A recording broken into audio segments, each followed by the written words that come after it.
Dnes som v monterkách, ale o práci to nebude. Dneska si budeme ochutnávať švédske rybičky surströmming. Je to švédská pochúťka, môžete vidieť. Surströmming. Sú tu nakladané fermentované slede. Väčšinou sa nakladajú na 2 až 4 mesiace do sudov a potom sa dávajú do plechoviek. I tá plechovka pracuje stále v tej plechovke. Môžete pozrieť, vypadá to ako nebezpečný náklad.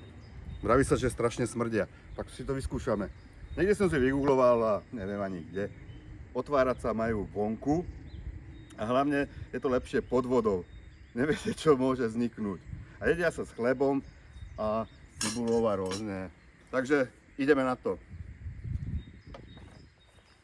Robím to prvýkrát, ale docela mám obavy, aby to strašne vystrieklo, ale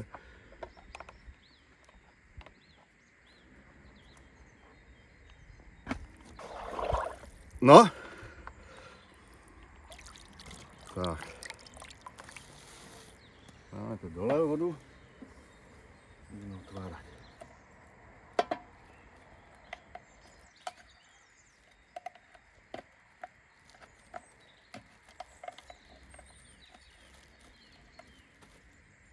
Zatiaľ to není takové. Som videl strašne veľa videí. To smrdí strašne, ale zatiaľ v pohode.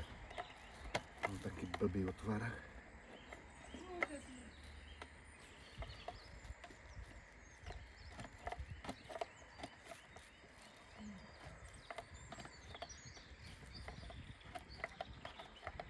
Švédi to majú veľmi v obľúbe. Tak uvidíme, či to budeme mať i my v obľúbe. Som si zobral pre istotu aj rukavice, gelit a hlavne monterky, keby náhodou. Takže skúsime to otvoriť.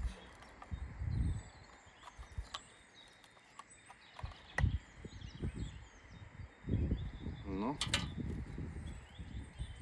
Môžete vidieť, je to sleď obecný. No, nie je to taký smrad, jak veľa ľudí rozpráva, tak skúsme, poďme na to.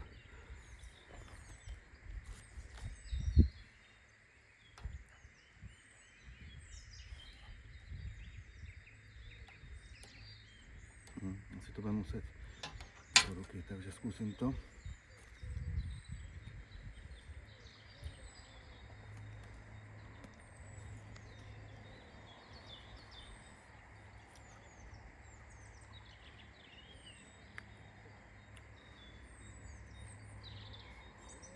No, dobré. Nie je to až také hrozné, jak tie videá, kde zvracajú a rôzne ksichty robia. Proste dá sa, sú slané a to fermentácii